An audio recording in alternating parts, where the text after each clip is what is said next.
And above average worker is really important because these days there are so many people looking for jobs, but at the same token, there are so few jobs out there. The unemployment rate is down considerably, and yet we look at all the people who are still unemployed. It's a challenge. Yeah, and you'll find that there's a big, sometimes I see it anyway, or maybe that's subjective, it's almost like misfits, like you have the right people in the wrong jobs or vice versa. That can happen. Or a company that is looking for certain people, but it can't find the right people. And that's always the big mismatch. Mm-hmm.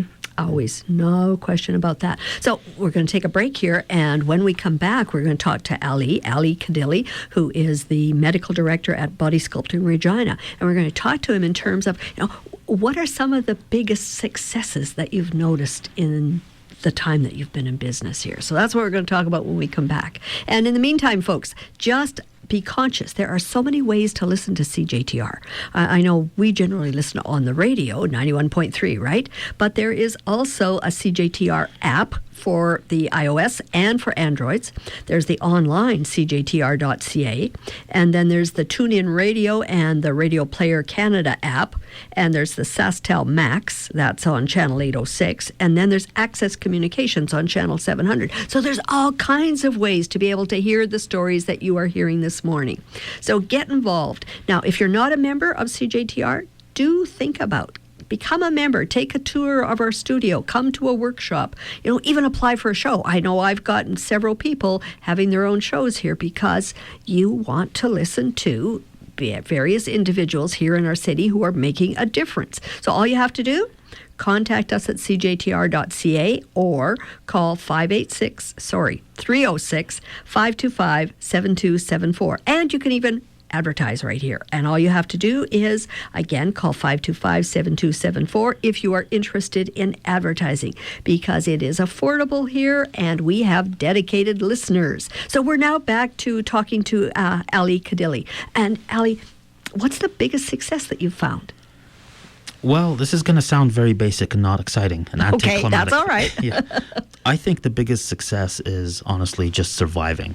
The fact that you can stay open despite the bad times, certainly, which are beyond your control, despite all the little and big setbacks that you face, just to continue to be there. And I think on balance, that is the single biggest success, because that leads to everything else. Cool. And boy, if you can keep the doors open during the tough times, then during the good times, it's so much more rewarding. Correct, yeah. And, it's always very difficult to, when the good times are going, to forget that there could be bad times. And when plan for them. Correct. And when the bad times are there, forget that there will be good times after this. So it's that ability to weather the ups and downs and just basically maintain your presence. Very important, yes. And presence is a really important thing because Regina's growing and our province is growing. And when we look at that element, there's more and more presence by more and more companies. Unfortunately, some of them won't be around for a long time because that's just the way it is. But those that stay, their presence is so important to our city. Yeah, and, you can have a company in a field that you view as already crowded. Like, for example, if you look into medical aesthetics, the biggest focus there is the injectables, Botox, fillers, and and that's what all the medical aesthetics clinics do. That's what a lot of offices from doctors, different nurses, I believe in other provinces even dentists do it, some pharmacists. Okay. It seems like everybody and their mother is doing it. But what we've tried to do is carve out a specific niche, which is body sculpting, hence the name Body Sculpting Regina. Okay. So, how can you become a master and a specialist at that specific aspect, which is humongous? And then that will maintain your business because you are the specialist in that. And it's not become the number one in that specific field. Right. And then you, are not necessarily competing head-on with a lot of the other competitors. You might have a good relationship and a cordial one with them, where that's mutually beneficial. And then no matter how much other competition comes up, you've already come such a long way in that specific field. Certainly. And I know there will be places that I go and they don't have what I want or need. And the fact that they will send me someplace that will have what I want or need really touches my heart in terms of just that joy of knowing that they care enough about me to be able to put me in the right direction, even if they can't help me. Correct. It'll say a lot about that business to their competitors and to the public at large, too. Well, and I talk about it, right? So-and-so sent me, that's really touches me. Correct, yeah. And then more likely than not, where you sent them will hear about it and will help you in other ways. Makes total sense. Total sense. So this whole, the medical aesthetics element, you talk about the medical background and that sort of thing.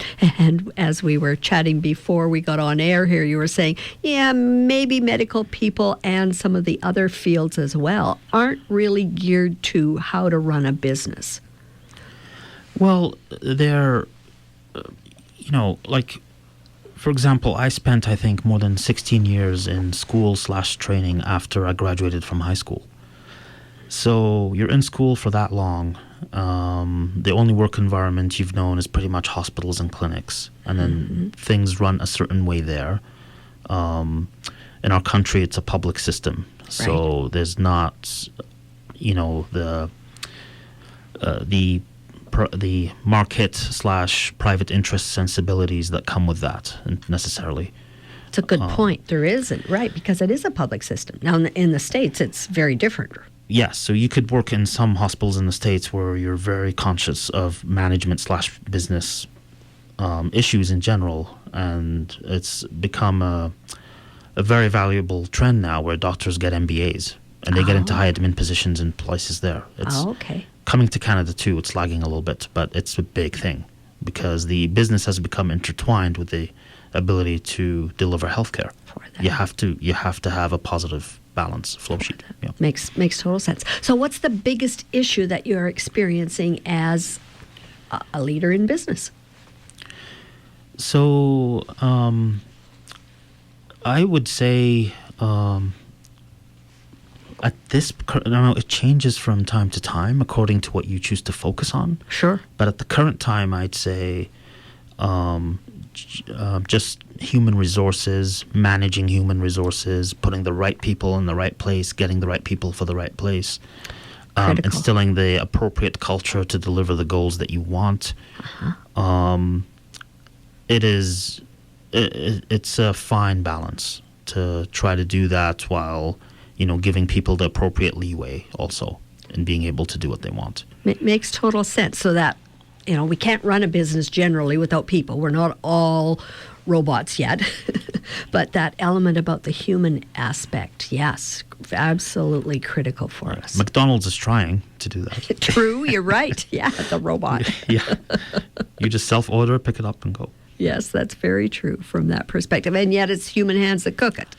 Yeah, and then there are fields where it's just not amenable to that at all. Like you can't have somebody coming in with an aesthetic concern into a medical aesthetics clinic, and you really have to understand what they want.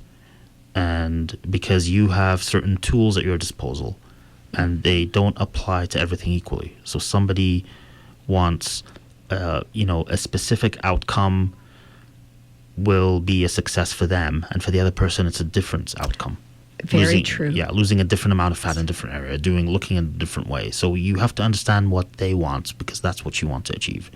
Not what you think, not what you think they should have or what your machines can do. So a lot of questioning.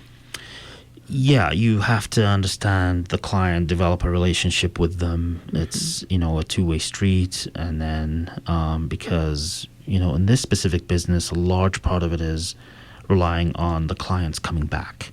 Of course. So if you gave them something they weren't actually looking for, that's not going to work. Yeah. Very good point. Now, Ali, looking at Well, now this. I'm butchering my first name too, not just my last name. I'm sorry.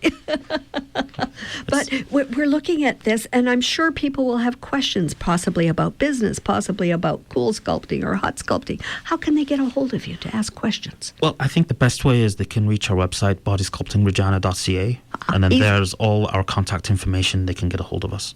Wonderful. So bodysculpting.ca. Bodysculptingregina.ca. Regina.ca. There we go. So, folks, it's been delightful to have Ali with us today, and he has given us some insights in terms of, issues that come up, the things that are happening in our city, this idea of the hot sculpting coming in the way it is done. And with that, you've got questions, get a hold of him. In the meantime, so glad to have you with us, and if you want to touch base with us and have a chat, etc., just connect with me, Sherry at dimension11.com, SHERRY at DIMENSION11.com. Or you can follow me on Twitter at SherryKnightD11, visit our blog, SherryKnight.com, or using Instagram, SherryKnight48. Take care, folks. Glad to be with you, and look forward to seeing you again next week. Bye for now.